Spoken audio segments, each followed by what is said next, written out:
Bonjour peuple de Dieu et bienvenue à cette nouvelle exhortation. Notre thème d'aujourd'hui c'est Dieu m'appelle à quoi? Je t'encourage bien aimé à aimer la vidéo et partage massivement. Aujourd'hui nous allons, avec l'aide du Saint-Esprit et à la lumière des Écritures, nous allons comprendre notre appel dans le Seigneur.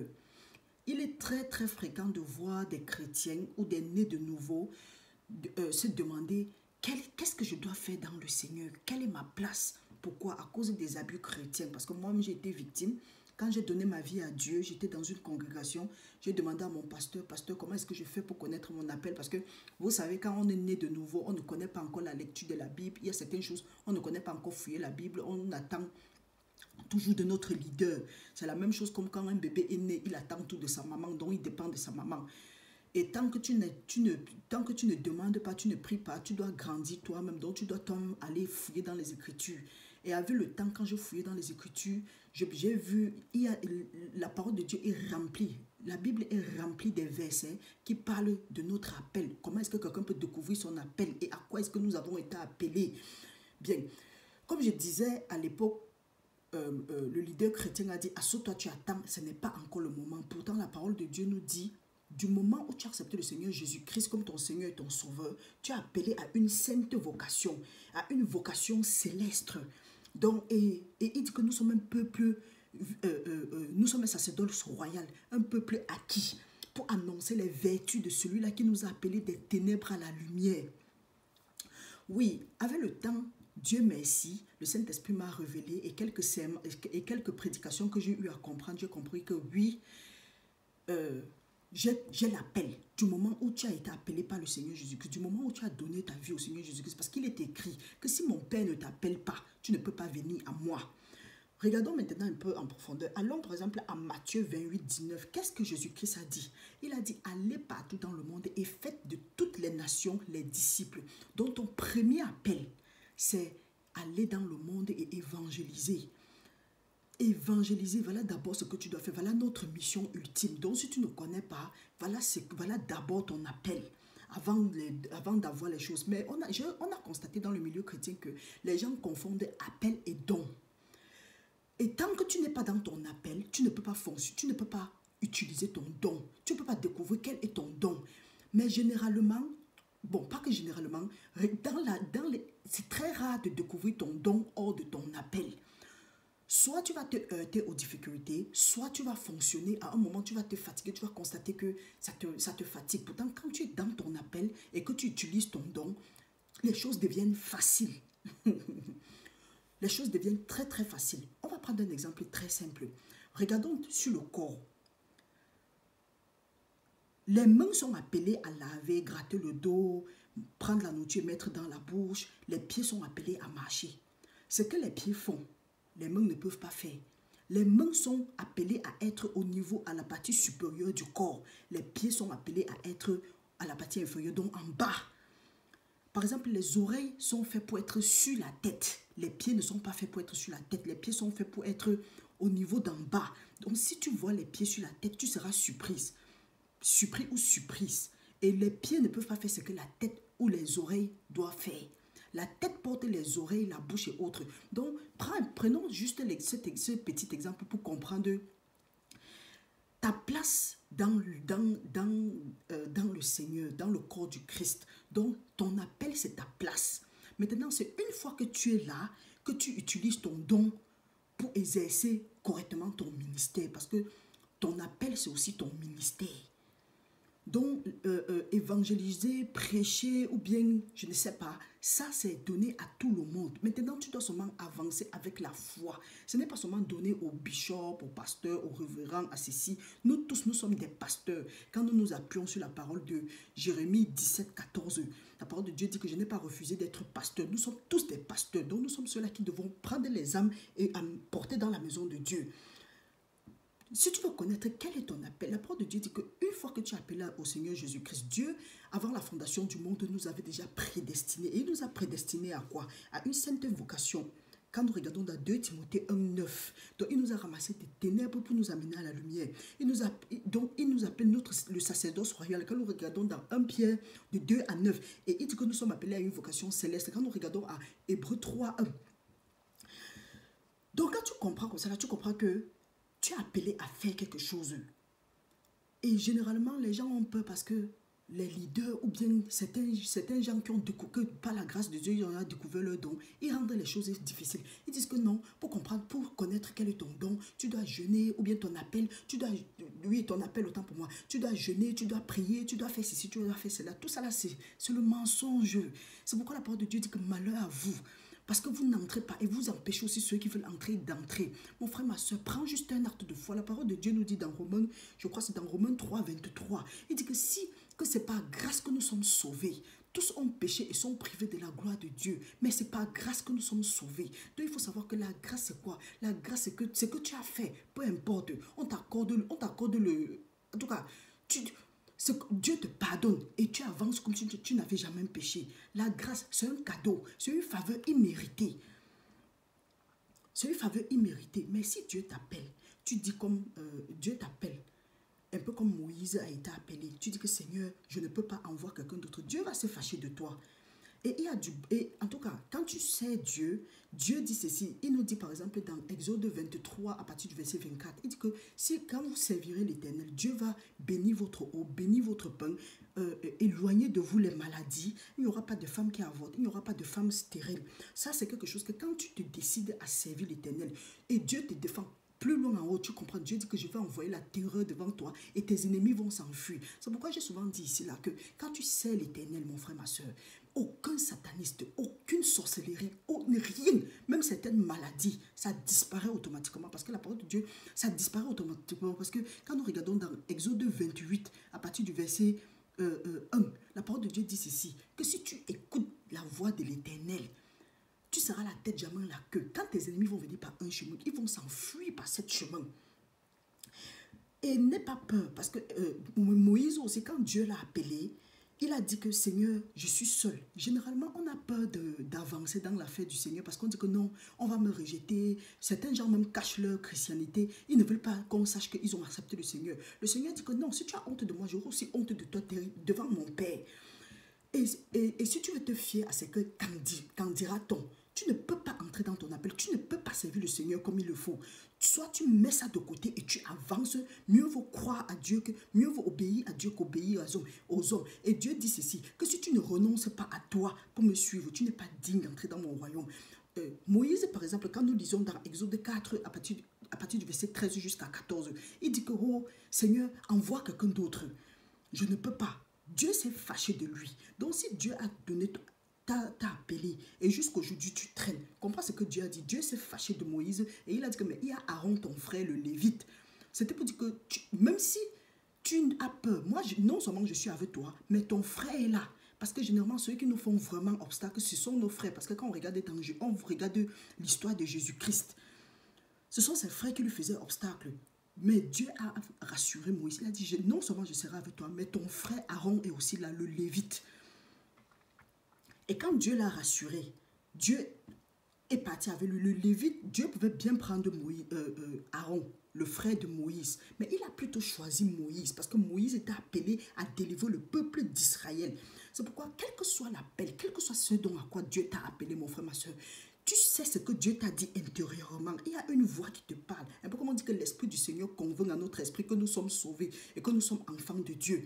Il y a une voix qui t'a parlé. Prends le premier pas. Fais confiance à Dieu. Le Saint-Esprit est là. Il est ton aide. Ne te fie pas, ne fais pas confiance aux hommes. Prends le pas, dis Seigneur, est-ce que c'est toi qui m'appelles? Et là, tu entres dans ton appel parce que la parole de Dieu, peu importe, tu t'en fous de comment est-ce que tu vas faire. La parole de Dieu nous dit dans Isaïe 46, 11 que c'est Dieu qui appelle un homme d'une terre lointaine pour accomplir ses desseins. Et sache que si Dieu t'appelle et tu ne veux pas faire ce dont pourquoi Dieu t'a appelé, il va retirer et donner à quelqu'un d'autre et tu vas te sentir vide.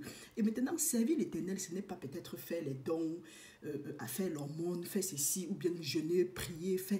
Non. Ça, c'est autre chose, c'est bien. Mais servir l'Éternel, c'est faire ce dont à quoi Dieu t'a envoyé sur la terre. Parce que si on t'a envoyé en mission, Dieu dit bien que nous sommes des pèlerins sur la terre. C'est pour dire que nous sommes ici pour exercer quelque chose pour faire quelque chose, pour accomplir une mission, et après nous allons rentrer à la maison. Ça veut dire quoi? Si quelqu'un t'envoie en mission, il dit peut-être que, va, je veux que tu me signes tel document. Tu arrives, tu pars faire les achats, tu lui achètes les cadeaux et autres, tu reviens sans signer le document. Mon ami, il va te pénaliser, il va te punir très mal.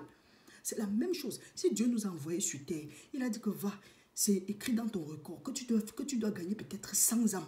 Aujourd'hui, tu as accepté le Seigneur Jésus-Christ. Tu es en train de chauffer les bancs de l'église. En tout cas, je n'ai dit à personne de sortir de l'église. Tu es en train de chauffer les bancs de l'église. Ou bien tu es là, tu dis papa pasteur, maman pasteur, tel pasteur, grand pasteur, ceci, cela là. Le moment venu, Dieu va t'appeler servant infidèle. Et tu sais où les servants infidèles s'en vont? Dans le feu de la guéhenne. Travaille maintenant. Commence à servir le Seigneur. Non seulement tu sers le Seigneur, Dieu va t'épargner de certaines calamités. La parole de Dieu nous dit par exemple, et ceux qui ont honte de servir le Seigneur, c'est dangereux, parce que la parole de Dieu nous dit dans Isaïe que si tu n'avertis pas le méchant de se détourner de sa voie, il y a par exemple, tu suis une vidéo ou bien tu suis une exhortation, ça t'encourage, ça te booste, ça t'édifie. Ton problème c'est quoi? Pourquoi tu ne partages pas? Partage. Si tu dis que tu as la langue difficile, ça ne te dérange pas de parler de midi à 14 h. Ça ne te dérange pas de prendre le nom de quelqu'un. Au lieu de faire le Congo-ça sur les gens, fais le Congo-ça sur Jésus. Jésus aime ça. Mon frère, ma soeur, fais le Congo-ça sur Jésus. Jésus aime ça. Parle du nom de Jésus que de parler du nom de tes frères. Parce que si tu aimes ton frère comme toi, tu ne vas jamais parler de lui. Ouvre ta bouche. Ta bouche a été faite pour évangéliser. Va gagner les âmes à Dieu. La parole de Dieu dit que si tu vois le méchant dans une mauvaise voie et que tu ne l'avertis pas, il meurt. Dieu va te demander son sang. Demander son sang veut dire quoi? Tu comprends une évangélisation ou bien tu comprends une exhortation ou bien une étude qui peut aider quelqu'un. Tu ne lui envoies pas. Parfois, tu partages même. Quelqu'un va prendre et dire, est-ce que sur ton agent publicitaire, celle-ci ou celle-là dérange. Pardon, ne m'envoyez plus les choses comme ça là. Tu ne sais pas ce que tu fais. Si ce sont mes paroles, tu peux jeter. Si elle t'envoie, c'est que ça n'a rien à faire avec Dieu. Tu peux jeter. Tu peux faire ce dont tu veux. Mais mon frère, quand il s'agit de Dieu, faisons très attention. Dans la loi de Moïse, dès que quelqu'un péchait, dès qu'il y avait 2 témoins, il mourait.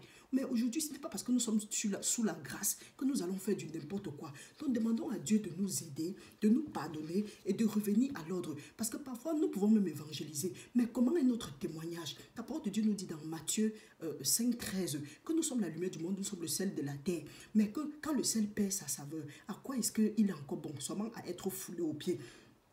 Perdre la saveur, c'est quoi?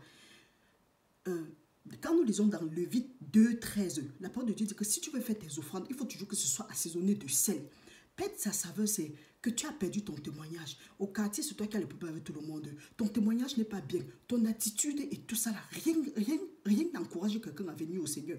Pourquoi? Parce que tu dis que tu pries, mais il n'y a rien qui a changé sur toi. C'est ça le témoignage. C'est ça qui fait que parfois, quand tu veux même aller vers quelqu'un, quelqu'un te regarde et te dit, si c'est elle, si c'est la fille là, non, pardon, qu'elle reste avec son Dieu.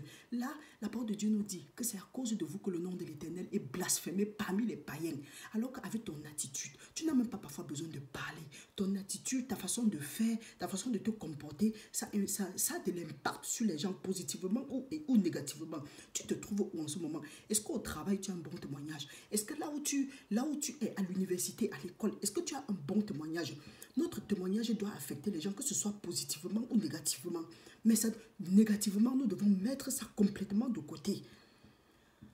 Si nous ouvrons notre bouche, c'est que c'est pour partager la bonne nouvelle. Nous ne devons pas ouvrir nos bouches pour parler de n'importe quoi. Et quand tu ouvres ta bouche, tu parles de la bonne nouvelle. C'est déjà, tu es dans ton appel. Ton appel, par exemple, c'est partager. Partage, mon frère. Évangélise. C'est ça d'abord ton appel. Le Seigneur nous demande de prendre vraiment conscience. Et il y a de l'avantage quand tu sers le Seigneur. L'avantage, c'est où? Regardons par exemple Jérémie 17, 16. Il nous dit ceci, que la parole nous dit, c'est que Dieu, en tout cas, 17, 16, il dit que quand tu sers le Seigneur, je n'ai pas refusé d'être pasteur, oui, quelque chose comme ça là. Et quand tu sers le Seigneur, non seulement quand tu es dans les difficultés, tu appelles Dieu, il se révèle à toi parce qu'il a dit, rappelez-moi mes paroles. Il nous dit quelque part dans Pierre que si nous sommes infidèles, Dieu demeure fidèle parce qu'il ne peut pas se régner lui-même. Il veille sur sa parole pour l'accomplir. Quand nous regardons par exemple aussi dans Exode, on a dit ça, que Dieu va bénir notre pain, bénir notre eau. Il n'y aura pas de femmes stériles, il n'y aura pas de maladie. Il va éloigner nos ennemis de nous. Mon frère, ne confondons pas appel et don.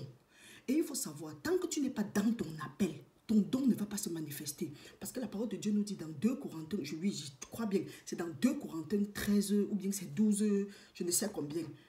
Oui, 12 de 8 à 10. Il dit qu'il y a 9 dons.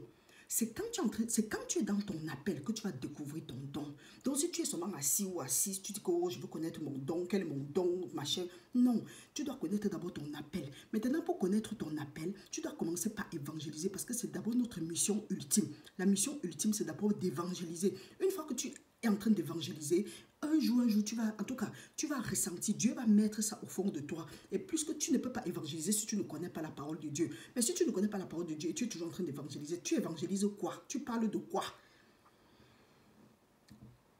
Donc, prenons maintenant conscience et nous sachons, et sachons que tu commences petit. Tu n'arrives pas dans une société directement, tu peux être DG. Si tu as ton don aujourd'hui et que tu ne connais pas quel est ton appel, tu ne vas jamais utiliser ça à bon escient. Pourtant, quand tu connais ton don, quand tu connais ton appel, tu peux utiliser ton don à bon escient.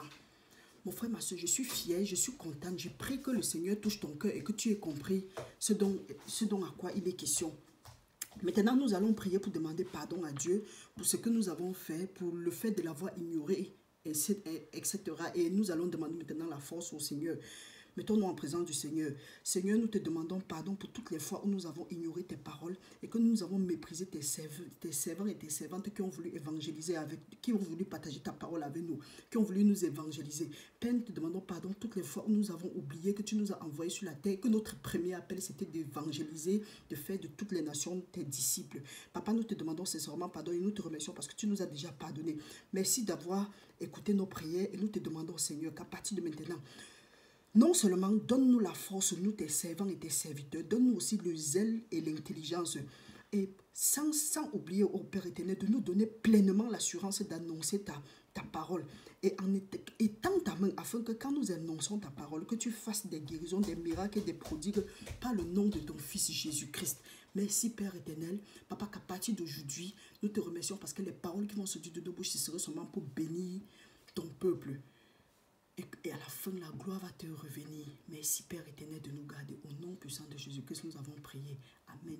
Bien-aimés, nous nous voyons à la prochaine exhortation. Et pour cela, je te souhaite une très bonne journée dans la paix du Seigneur. Amen.